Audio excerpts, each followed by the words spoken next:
to you, I did a journalism degree, didn't graduate, but it's like I've always kind of been interested in, not necessarily like being in like in front of the camera, but it's like I like you said, producing content. So I blogged for a little bit, seriously and not seriously. But then obviously when I was listening to podcasts, it was like I've done radio before. Okay. So like 10, 15 years ago, like I did online radio, but that never really popped off. And it was like the idea of podcasts being another way of you obviously getting out there and obviously having conversations, which is pretty much what podcasts is about, obviously appealed to me. So I love music. Shakira loves music. My friend Ash, who's also one of the hosts, loves music. So Yeah. it was just a good spot for us all to kind of land. And then obviously from there we kind of just developed the whole idea of having a music-based podcast, but obviously life is also part of what we're here Exactly what it says on the thing. for. Yeah. Yeah. Beats, Life and Rhymes podcast. Yeah. I think essentially you need, how I feel, you need a good marriage of your interests. So part of the reason why I wanted Shakira to do one is because I feel like there's a lot of like, and I'm not even using the word loosely, like talented people online. Mm-hmm. Like there's times I feel like Shakira's in my head. And she'll tweet exactly how I'm feeling. Somehow what you tell her is that like whatever's a major talking point, Mm-hmm. she'll be able to express it. And it's not easy to express yourself concisely in 140 characters. Yeah, I'm like, it's so there hard. has to be a space, yeah, For those where people. that can live and those people can actually shine through with regards to theirs. Because like sometimes I feel like my sarcasm and dry humour is wasted on Twitter. I feel like it's wasted a lot.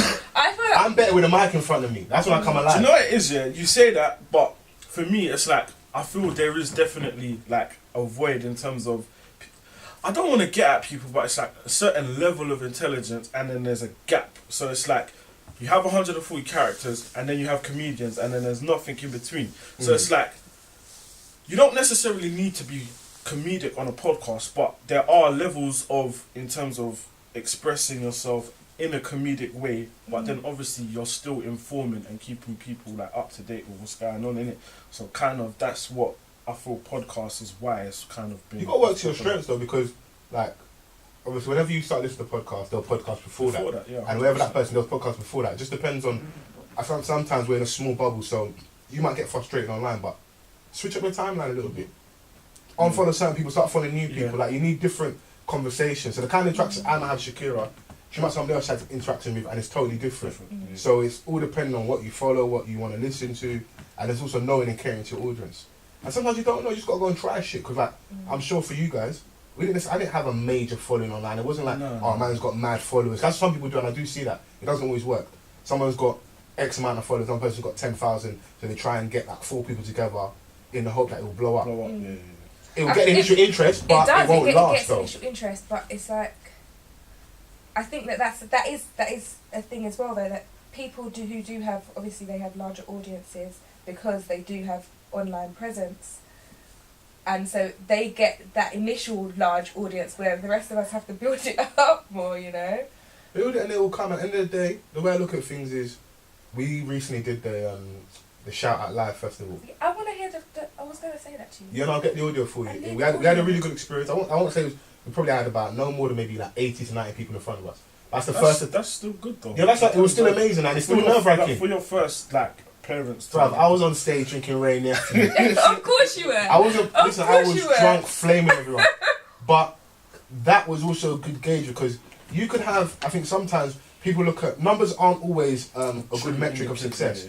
Never. We shouldn't at the same time downplay people's numbers because people are doing really well, like a 3 shots of tequila, amazing stuff, and that opens up the space for everyone. Yeah. But numbers aren't necessarily a metric of you doing well. So if you've got 500 followers or 500 at least 500 plays, but 20-30% of those people come out and support you, spend money, come to a show, buy merch, constantly listen, watch, repost, review, subscribe, use your hashtag for your podcast.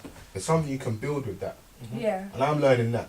And we're to be fair, like yes, we've been in it for a while, but at the same time, 2 years has gone like that, so Yeah. it's not really that long. 2 years already. It's 2 years, so we're not far off 100 episode.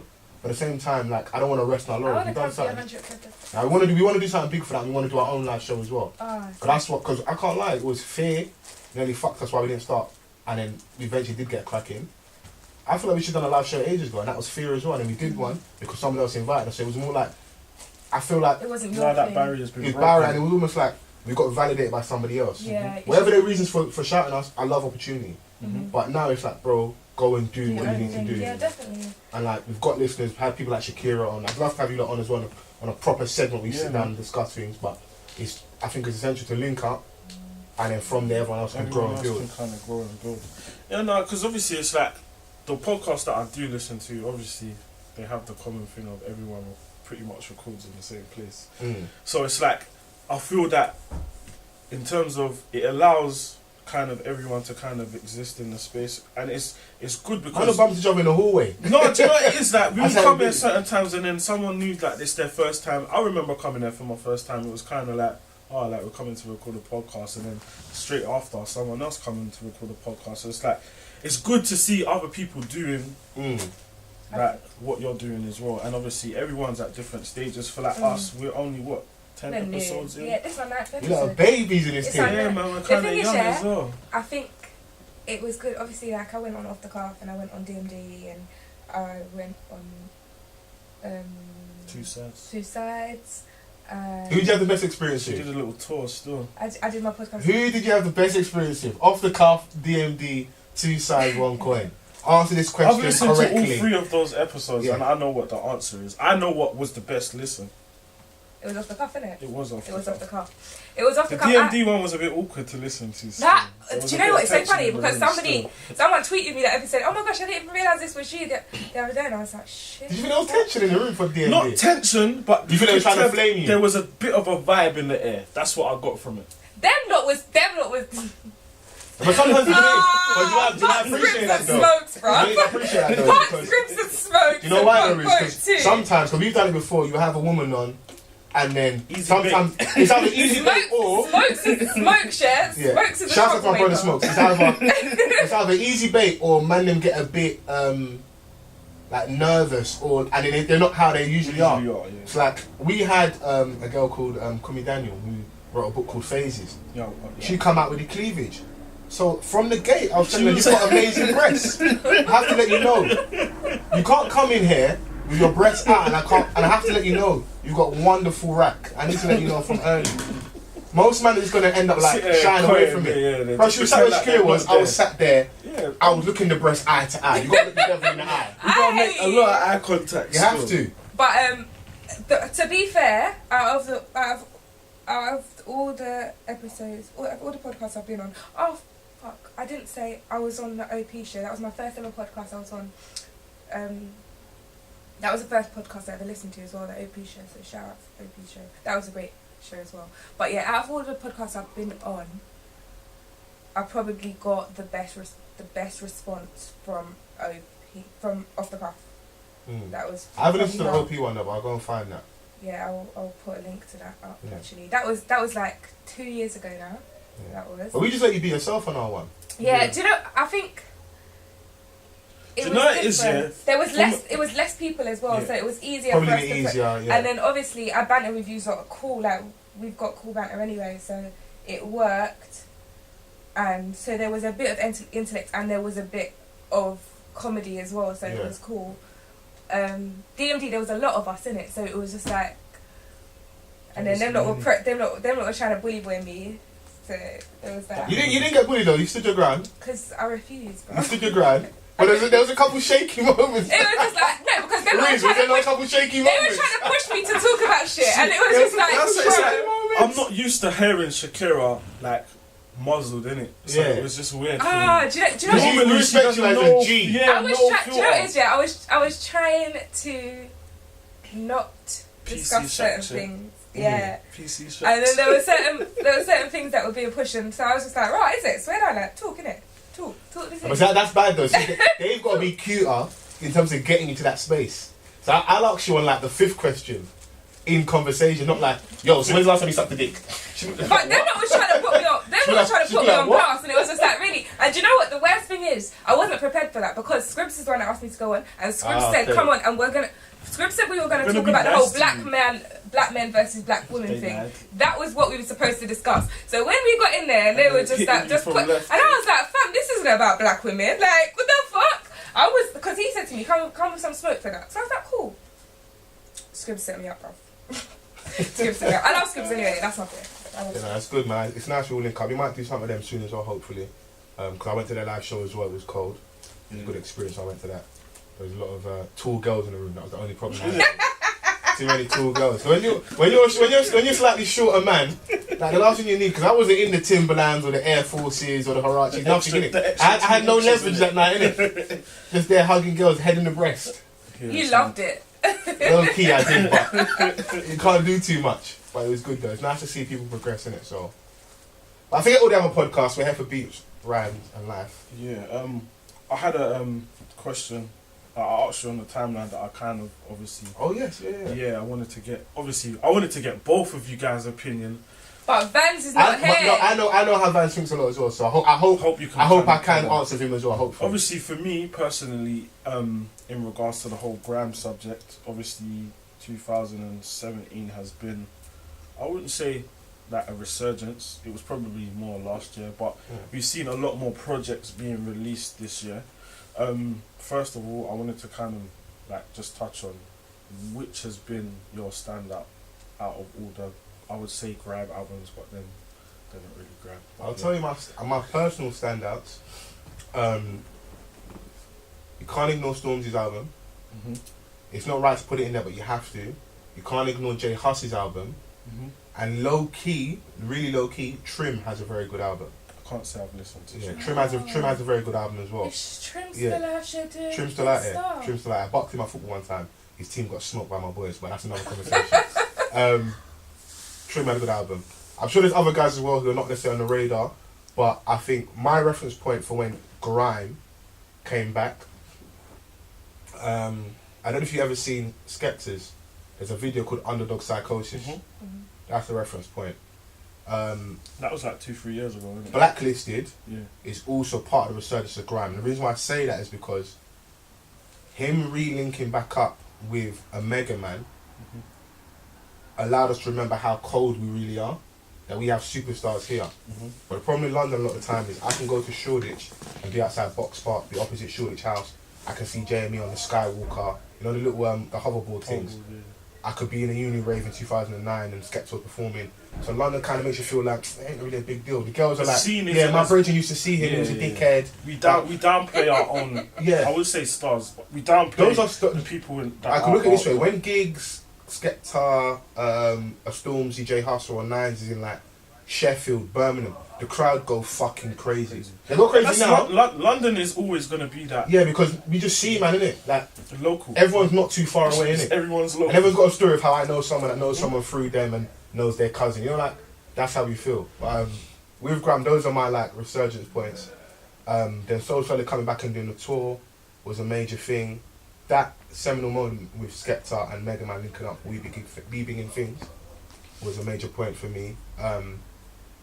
And then obviously Skepta's whole run after Blacklisted, with the whole obviously It Ain't Safe, and then he did like a show in Shoreditch. It's a mad car park. All those references are the points. But a lot of reason why what I give to Grime coming back is actually owed to Up North. And if you ever remember, when Grime kind of went quiet, they've always been getting shows out of Predator, C4, Socks, Daps, DP. There's loads of reference points up there. Lord of the Mics wasn't popping in London. Jammer had to go and get those guys, and even their sound. Yeah. Those guys, like they were jumping a lot of the Predator beats. They even signed Socks at one point. Skepta was even living up north. So even the whole Tracksuit Mafia thing. This is my little theory. It's actually good from to hear there. you say that, because obviously I look at it as like when obviously everyone kind of initially came through, and obviously we're talking like 10-15 years ago. Yeah. Like everything kind of spread out. So it's like I'm from East London, and obviously you're in the heart of it. Predominantly it's like a cluster of artists that obviously, I wouldn't say created Grime, because you had men in South East that were doing Grime, and they were. You know, because I know our points, but it's a creation because Wiley's an integral part, and that's East London. So you have to give it to East London. Yeah. So, but that's not to say that shortly after it didn't. It kind of spread quickly in terms of from East. It went everywhere. Our thing was a lot more gangster. Wow. No, but like you look at for instance, Big Nasty's been around 4 years. Yeah.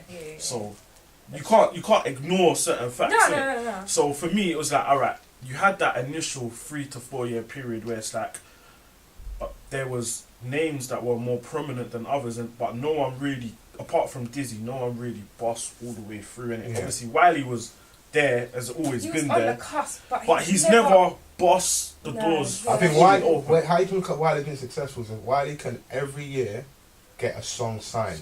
Yeah. And knowing how the business works, and I have a little conversation with Danny, who runs the studio, and find out certain things. He said to me, bro, would you rather take the stairs or would you rather take the lift? Mm. Sometimes Wiley takes the stairs. Yeah, he does take the stairs. But when Wiley wants to take the lift and go and get a song signed, Mhm. and what, like, arguably Wiley helped someone like an Emily Sandé bus.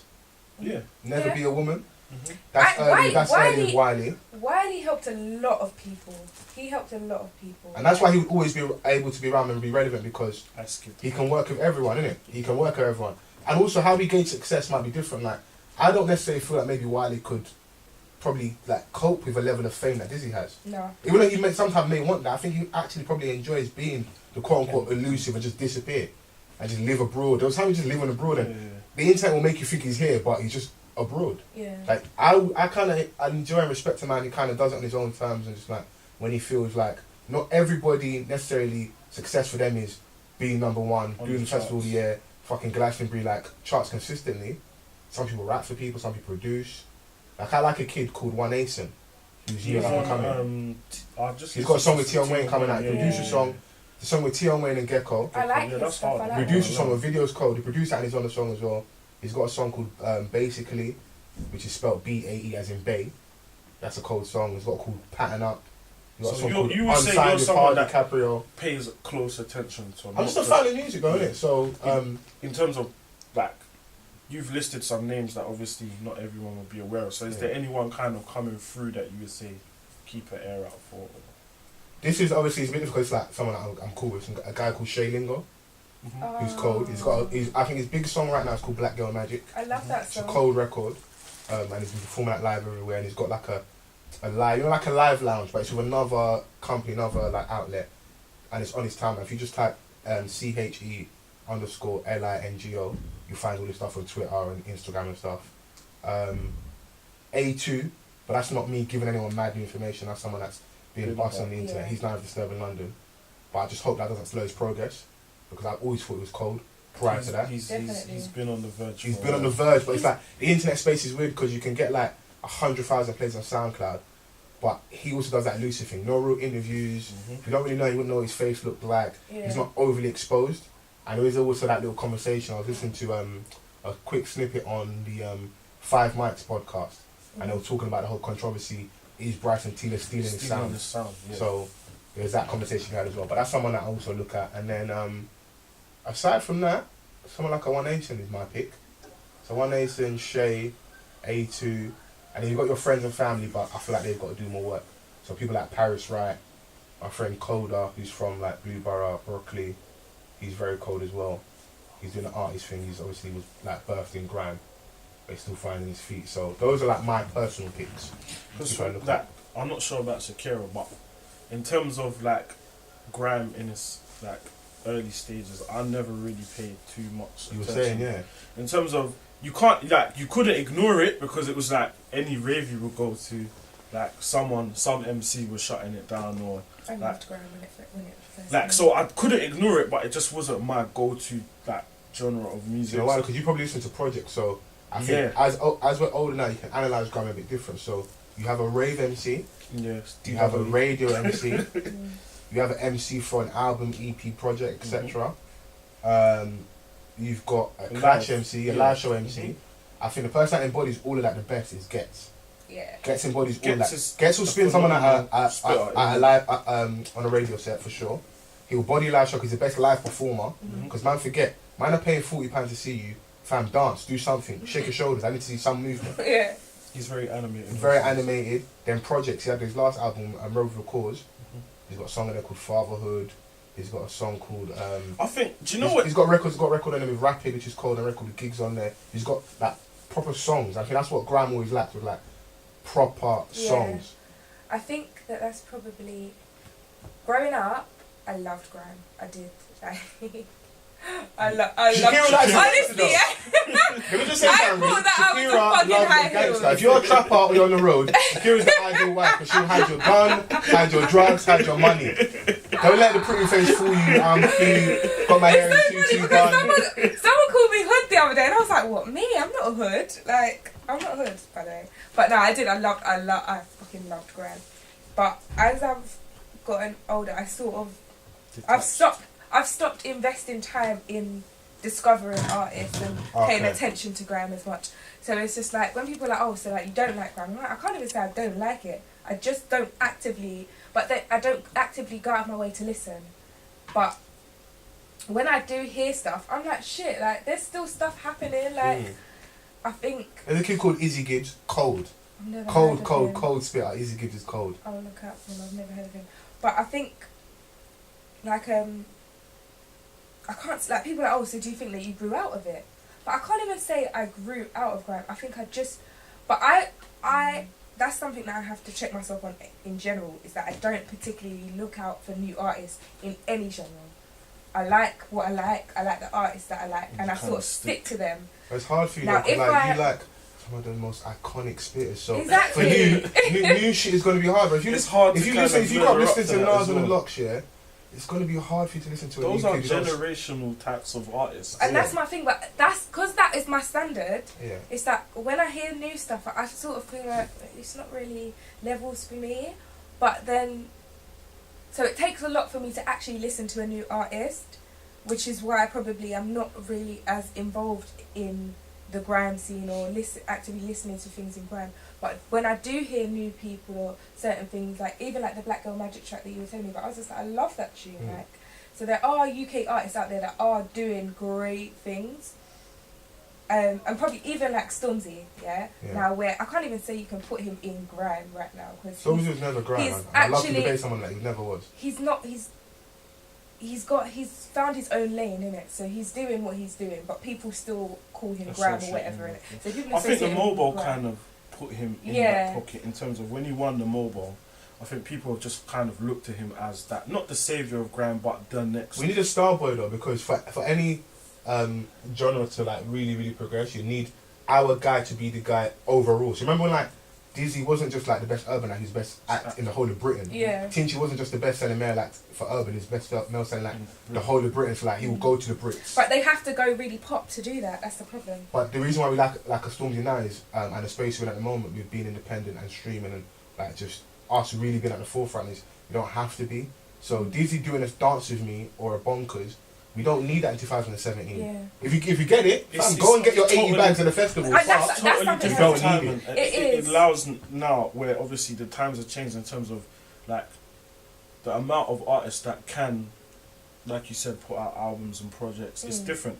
Where before, unless you had that kind of label backing, it was a bit difficult. Which is why there were no major grime projects like that growing up. Because the risk is unknown. I don't blame them. Think if you run a record label. Yeah. What's all this this banging and clanging? What's this? And there was no real tell that people were gonna buy this shit. Like it's just like I'm not really sure. Like, but I think at the same time, when like a So Solid come through, like if you're feeling like Alexandra Palace, I don't know how much that holds, but the footage I see of that Pay As You Go clash and So Solid, yeah, that looks just like thousands of people, things. So if you was able to bring those to the raves, those people are buying your music because they're playing that in the car on the way there, or in the car on the way back during the week, barbershop, hair shop. So like, you can never downplay the impact that So Solid had, man. Like they paved the way for a lot of people. Like it was and that's why I say when I use like that reference point with Skepta and Mega Man as We Begin Things, was like that was because like there was a generational gap as well. That was Skepta big up remembering that he was a fucking he was a dad, he was an icon, and we need to remember you, bruv. So what's the Gets lyric? TT Mega Man hat, Mega Man's back. That's bruv, that's a champion, bruv. I'd love to sit down with something like that. We should never walk past the road and look at Mega Man, bruv. You should hail him when you see him. Honestly, that's a real G in our midst. Especially what you got to think about it. Like at that time, we didn't have black people that were from the sort of environment that we were from our communities that were up there doing things, and it was like watching So Solid was just like saying, nah, like we can actually do this. Like I got beaten. It's possible. What's the move in the video at the end of 21 seconds? He got his hands down his trousers. Bro, my dad slapped the back of my neck so hard for doing that dance move in the front room. Like, I remember those like vivid points and like at the awards show and like just shelling and shutting down. So, but like the reason why I cover Stormzy like you would like him is because he almost like the bridge, like he bridges the gap. And like you being from East London, I don't know if you know a lot about South. I think the reason why like ours is a bit different is because yes,